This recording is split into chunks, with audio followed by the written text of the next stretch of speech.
Good afternoon, ladies and gentlemen, Guile here, and welcome back to the Forged Alliance Forever promotional series. And I was only kidding on Monday when I said I was going to miss Cybran out of the backdrop rotation. I wouldn't do that to you, would I ever? Well, maybe, but I'm not doing it today. I've decided against it. A ladder match, pro level on the cards again this afternoon, guys. I promise as soon as I get a decent team game, I will bring it your way. But as I keep saying and reminding people in the comment section when they ask about certain formats being underrepresented, I am very constrained by the replays that get set by way and by the amount of decent replays I can stumble across in the very short amount of time I have to browse the replay vaults. That is just the nature of the beast, I'm afraid. Before we rock out with the action, a couple of messages. One coming in from Speed2, and that's that he needs more co-op testers for his co-op campaign. I'm not sure if that's the new Seraphim campaign that he was talking about, if he's already started on that, or if he's talking about the Protheon mission, which I help voice, of course. Shame of self-promotion there. So it's one of the two. Either way, I will put a link below this video in the description if you want to check out the forum thread on that and help him out. And as usual, guys, if it's not there by the time you're watching it, you know what to do. Just yell at me and abuse me in the comment section, and I will make it so like Picard. Secondly, coming in from iStreamer, albeit through the medium of Speed2, he wants to remind everybody that the Black Ops mod, or tell everyone that the Black Ops mod will be returning to FAF in the next patch. I'm guessing the previous patch broke it. I have no more information other than that, but all you Black Ops fans, fear not, it shall be returning shortly. Alright, we can get on to today's game.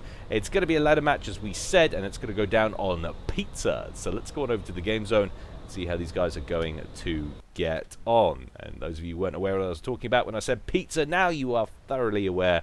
It is, of course, Crossfire Canal, the 20km by 20km map of Doom, most notably iconic with its pizza-like shape. Let's take a look at our players.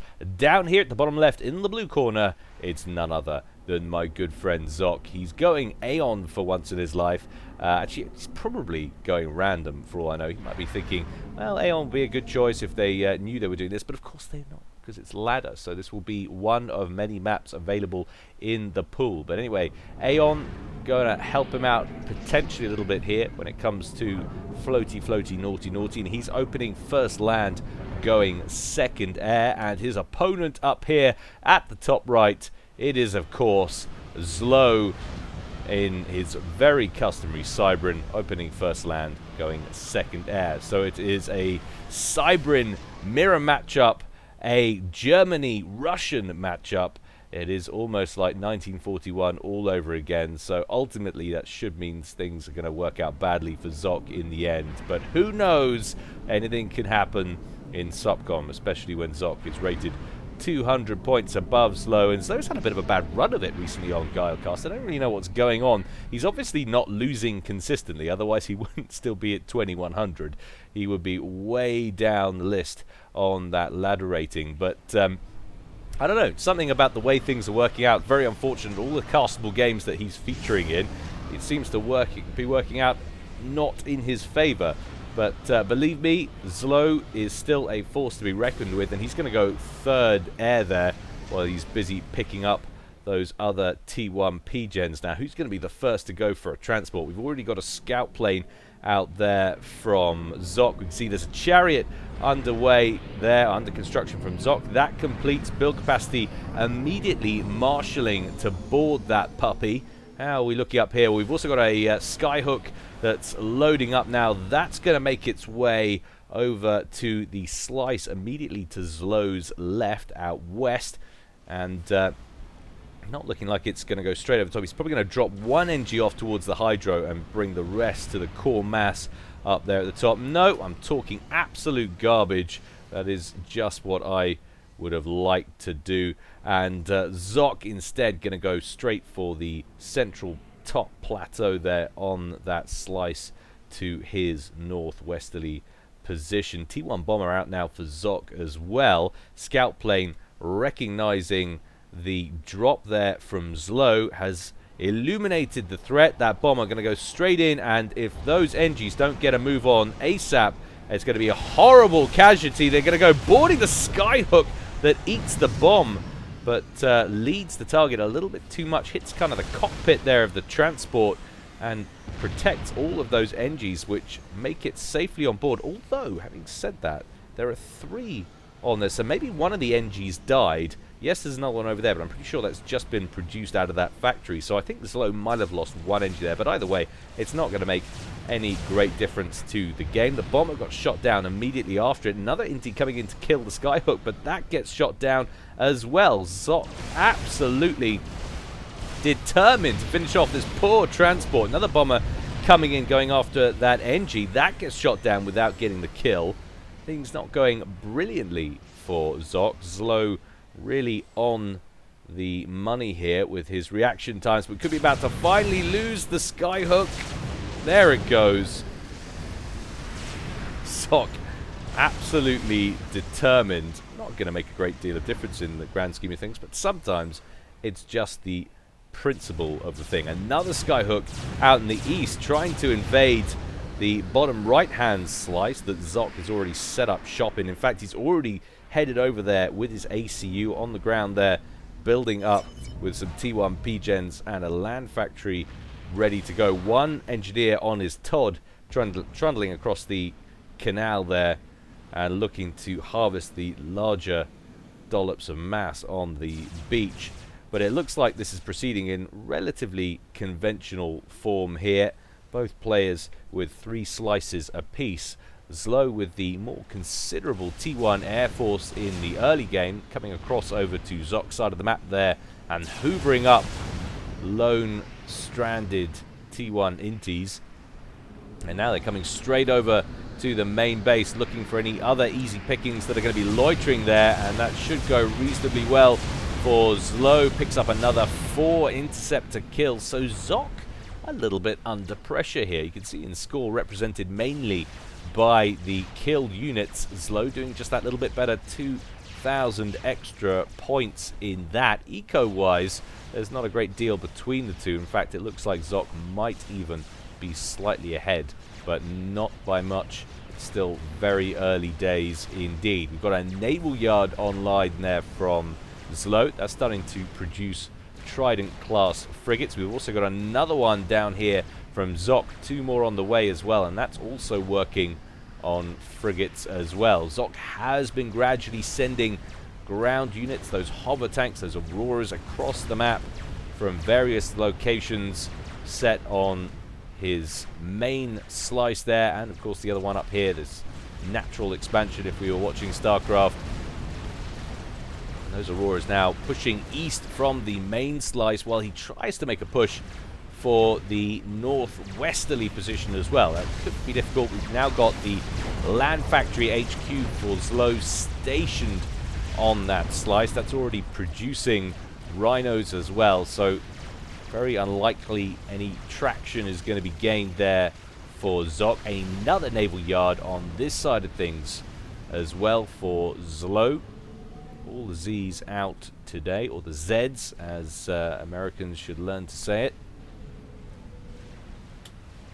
Aurora's ignoring it for the moment. Very doubtful that Zock actually knows that's there. No, well, he's got the radar signature, so decent amount of intel thanks to that little T1 radar outpost there. But we've also got some T2 air power on the field from ZLO as well. One Renegade going to town on Auroras as they make their way onto that eastern slice, 3 o'clock position.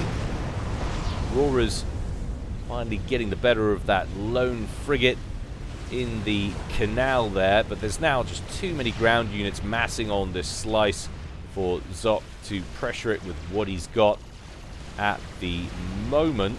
Still no T2 Navy on the way for any of these players, or I should say either of these players. Zock finally dispatching a few Auroras to deal with that naval yard.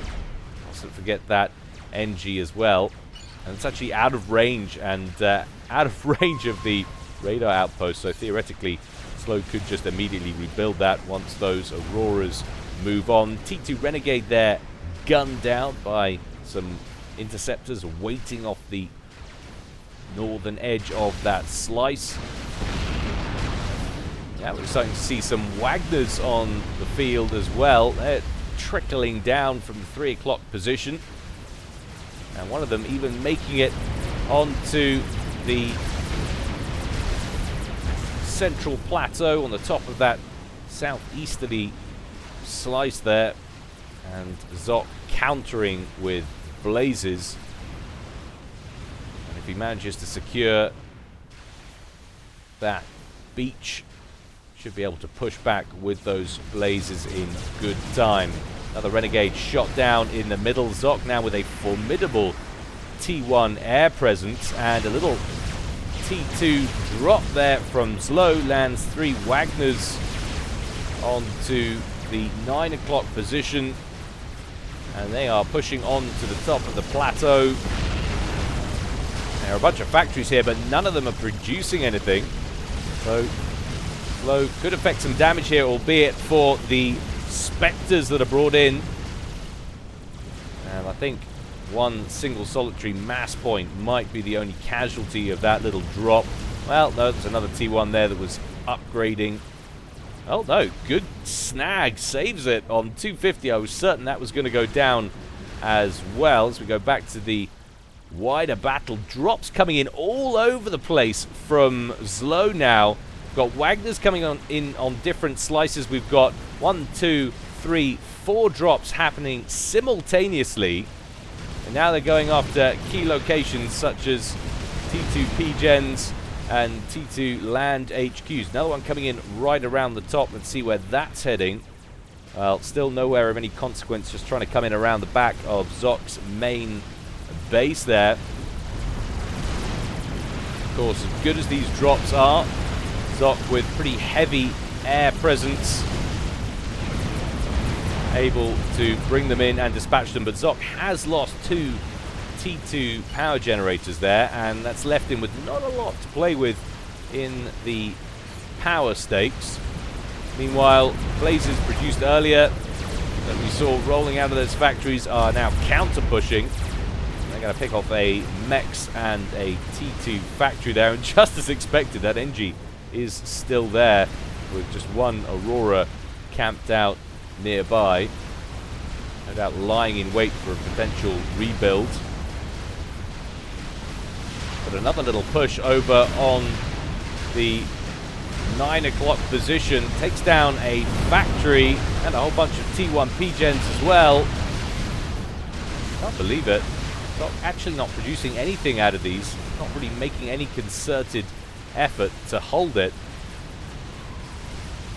If you look at the amount of T1 Navy that Zock has now amassed and is pushing up through the center of the map with, ZLO is trying to counter with gunships and cover that counter with another pretty sizable T1 Air Force. Let's take a quick stock of the number of inties on the field. So we've got about 88 on the field for ZLO, 8 of which out of fuel at present. Zock, by contrast, a paltry 36, all of which are out of fuel, so not really of much use. However, we're starting to see some swift winds enter the fray now for Zock.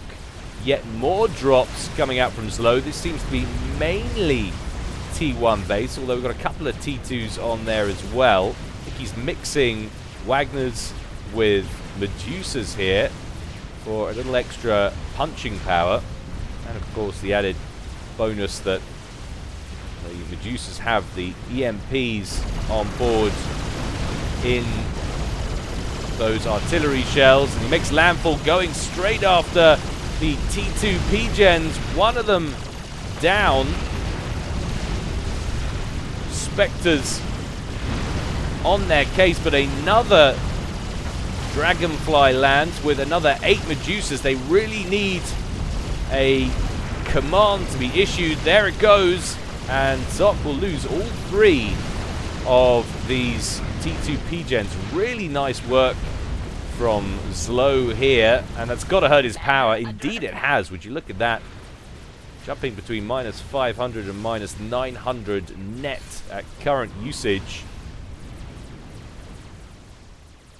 Zock, in that interlude, has managed to destroy that lone T1 naval factory, but it's not really of any consequence. ZLO has essentially abandoned the naval side of this game in its entirety, focusing instead, it would seem, on amphibious or submersible land units and air power.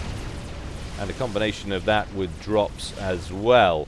Lots and lots of scout planes emerging from ZLO's side of things. You can just see how much intel that gathers at surprisingly little cost. It's not something that's effective for the whole game generally, as the opponent's weapons develop and more static emplacements go out around the place. But certainly for the mid game, makes sense. 22.5 minutes gone. We've spoken very little about Eco over the course of this one, and ZLO very much ahead with his harassment tactics. 190, 191, something like that, against 158 at current read. Zock, though, still having massive power issues, so that is going to be a pretty significant factor in how much mass he is accruing. And now we're seeing whalers on the field for ZLO, so he is transitioned to T3 air.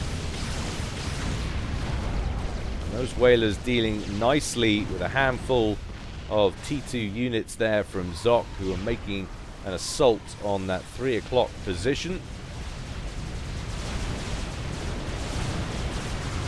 And out of nowhere, ZLO apparently attaining air dominance and is now producing ASFs to boot. Where is Zock's air HQ is the question. It's a very good question indeed. Can't see it offhand anywhere. Wondering if that means he's lost it. But it makes little difference even if you had access to T2 or T3 air tech at the moment. He hasn't got the power to produce it. Zock now trying to spam up as many Infinity class cruisers as possible to give himself a little bit more presence on the field in terms of anti-air firepower to combat these whalers that are now going from mass point to mass point, picking them off. Zock rectifying his power situation now. You can see that reflected in his mass output. That's jumped up to about 140 odd, 143.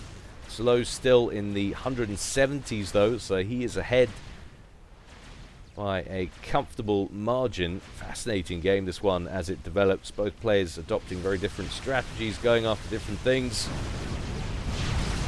and playing to their strengths. And ZLO giving Zock a really hard time of it here at the 25-minute mark. Land Factory is about the map for Zock, forced to pump out more and more ascendants to combat this gunship pressure.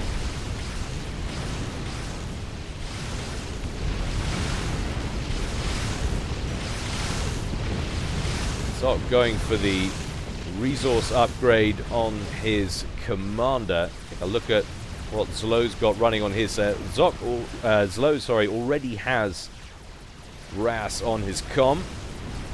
Zock just starting his now. Zock, of course, being Aeon, has the advanced resource upgrade to draw upon should he decide to go for it. Large initial drain on the upgrade, of course, but well worth it once it's completed. And that's a terrible place to park your planes, Mr. ZLO. Very bad for their health. Of course, doesn't want to lift them off, because whatever damage they're taking from the surface weapons of those cruisers, it's nothing compared to the AoE effect of their anti-air cannons. Shred all of those inties. Zock completes the resourcing upgrade and immediately starts the advanced resourcing upgrade.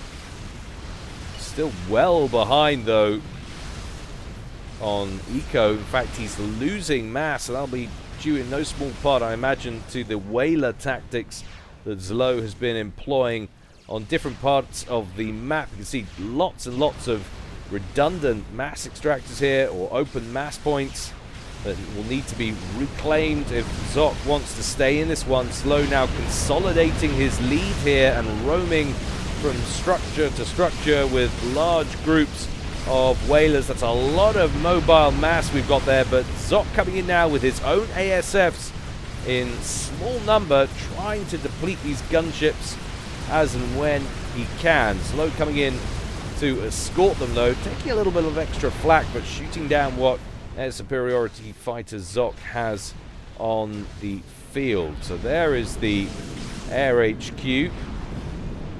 Lots of build capacity set to assist that. Gunships flying very ill-advisedly over the top of that T1 air. However, if there's a silver lining, it provokes them to lift off right on top of the cruisers, so in turn they'll be pretty much annihilated as well. But they are pretty redundant at this phase of the game, as we are about to hit 30 minutes and both players now producing ASFs as their primary air focus, and a Soul Ripper has been started by ZLO. No build capacity devoted to it at present. He's going to try and top up his eco just a little bit, finish off the last core mass extractor to T3, I'm guessing, before going back and setting that Soul Ripper as a priority. But that's the second Soul Ripper. There's one already complete, causing absolute havoc at the 9 o'clock position. I missed that one, even with the notification mod. Got very little sleep last night. Let's blame it on that. But 19 kills to that Soul Ripper's name already. I think the T1 naval factories in this channel are about to be the next casualty. No build capacity over there. The main naval facilities are over here, and I can hear one of my favorite units on the field. The one and only missile ship, the weapon of true coward, which is why I warmed to it so keenly. So difficult to hold off. Outrageous firepower, outrageous range. You park that thing behind a sufficiently bulky navy with lots of cruisers and submarines to handle threats from the sea and air, and you have a couple of them, and really, no matter how many shields and tactical missile defense you build, you're never going to be able to hold them off, especially when you get several of them on the field working in unison. But this is a real problem for Zock. Zock needs to absolutely prioritize air power now. He needs to gain the initiative if he's to hold ZLO off here, with a Soul Ripper complete and another one on the way. He's still not prioritizing that as yet. Perhaps wants to get a few more ASFs out onto the field, make sure he can maintain protection on the experimental gunship he's already got that's operational. If that gunship really wants to steal some kills, that is the place to go. Right there. Look at all that build capacity. That is free veterancy, or at the very least he's going to force Zock to control K and either way stall the naval production, which could be his one Achilles heel in this game. And here we go. Will Zock control K? Well, if he is, he's going to leave it pretty late. Well, there's no point now. Soul Ripper gaining kills, 122 kills now on that Soul Ripper, and 2 stars of veterancy. He's going to move over to Zock's eastern expansion and take a ton of anti-aircraft firepower from all the ascendants which are sitting on top of the plateau there. Zock brings in his own ASFs, but some nice micro on behalf of both these players. Neither of them are necessarily exposing their fighters to danger. That Soul Ripper still getting the job done, gains another 50 odd kills, or 48 kills on its way past the top of that slice, and ZLO sitting pretty here with a 60 odd mass advantage, it would seem. That could have been complete nonsense. That is complete nonsense. Zock, I'm guessing, has caught up somewhat with the advanced resourcing upgrade. Actually, eco doesn't seem to be too bad for Zock, considering how much he's down on general map control. see that 34 mass being produced by the comm there, thanks to the advanced RAS, and 5,300 power. Very nice indeed. That missile ship now getting into firing position. Zock needs to keep his cruisers close, especially since there are now 2 operational Soul Rippers on the field. Zock, though, likely only to be aware of the one that's been harassing him in the south. Now we're getting a bit of TAC missile play in as well. 2 kills already for that TAC missile launcher, going after T2 Mexes on that bottom right hand slice. Cormorants brought in to go after the Torrent, the missile ship, and I think they're going to snag it. I hate to say it. 1,000 hit points less, or rather 999. They get another barrage away, but ZLO says, no. You're not surviving with that. He brings in the Soul Rippers, takes a lot of flak from the cruisers. But you know what? Why expose your base to unnecessary danger? Especially with the fact that one of those 2 Soul Rippers has 3 stars. It's got 30 hit points a second, flying back onto the health of that experimental. And Zock has now been completely ousted from the 9 o'clock position. ZLO set up shop with a couple of T1 land factories. We've got lots of build capacity and the odd Medusa roaming around down here. ZLO also going to be dropping some T2 NGs now down here. I'm wondering if this is a defensive measure. We're going to see some Cerberus turrets going up perhaps. Try and contain the blazes that are going to wander across from Zock's main base. Well, they're well out of position if that was the plan. These blazes now about to wreak absolute havoc. I'm just realizing what's happened to the mini-map in this one. Oh my god! That's horrendous. I promise you, at no point have I played any games or cast any matches with the mini-map in that format. I have no idea why it was doing that. But anyway, there we go. There we go. That's nicer, isn't it? I resisted the mini-map for years, and I don't really know why, because it is a useful tool.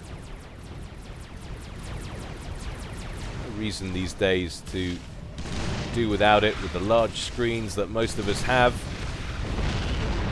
Nice little Medusa drop, slight overkill for that lone blaze causing problems, but ZLO did lose 3 T1 Mexes up on the core mass on that starting location.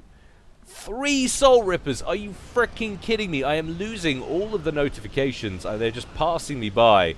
And with the amount of air coverage that he's got there, that's got to be game. Zock is now down a slice. No real prospect of taking that back. Yes, he's got a pretty significant fleet in the center there. We do have another missile ship, but he can't hold on to anything. At any time, ZLO can sacrifice a Soul Ripper to take down a missile ship. And to be honest, he can come in and take the main base any time he wants, really. Starting to see a few strap bombers, or the odd strap bombers under construction there. One parked, another one completes. Wondering if Zock is sensing the pressure. Certainly I would be. ASF's dispatched by ZLO over the top of the massive mobile flak battery. Takes a lot of unnecessary fire there, loses 1 or 2, and a few more get damaged, but these Soul Rippers should have an easy time tearing through all of those ascendants, being as there's 3 of them. Any map occluding the text there, the compensation. One of the Soul Rippers very badly damaged, only 16 kills, so no vet. But there go all of the ascendants. Zock looks like he might be on the move with his navy. Lots of asylum shield coverage to try and protect that missile ship and the cruisers. And now we're seeing TAC missiles coming in from over here. So that's what the T2 engineers were for that we saw from that drop earlier. And they are now going after the core mats of Zock in the main base. But the Soul Rippers are now coming in for ZLO. Zock has amassed a tidy amount of strap bombers. They are taking off and moving around. I'm going to increase the size of the minimap so we can keep an eye on where they're going. The Soul Rippers are now heading in towards the main base. I have a feeling that we might have a bit of a snipe on the cards here as the Soul Rippers come down on the bottom left screen. And the strap bombers are going up on the top left. Boom, baby! I can't believe it. Zock's ACU safely underwater down here, even cheekily getting an upgrade amongst all of the carnage. And Zock just casually sends out a few strats and picks off the comm. And that was ZLO's game, man. ZLO, how did you lose that? If only he had had his commander up here or something. There were plenty of harms, and Zock was quite literally sending his boats into harm's way, if you'll excuse the pun. And a commander under here would have been more or less perfectly safe with the amount of naval firepower or naval torpedo power those systems put out. And those Soul Rippers would have polished off the rest. But Zock, with a crucial snipe there from behind, essentially had lost the game. ZLO had done everything he needed to do to win. And another loss for ZLO. I feel so sorry for him, especially when that should have been a win. But anyway, guys, I hope you enjoyed it. As always, more to come from me in the future. But in the meantime, stay well and stay safe. This is Guile, signing out.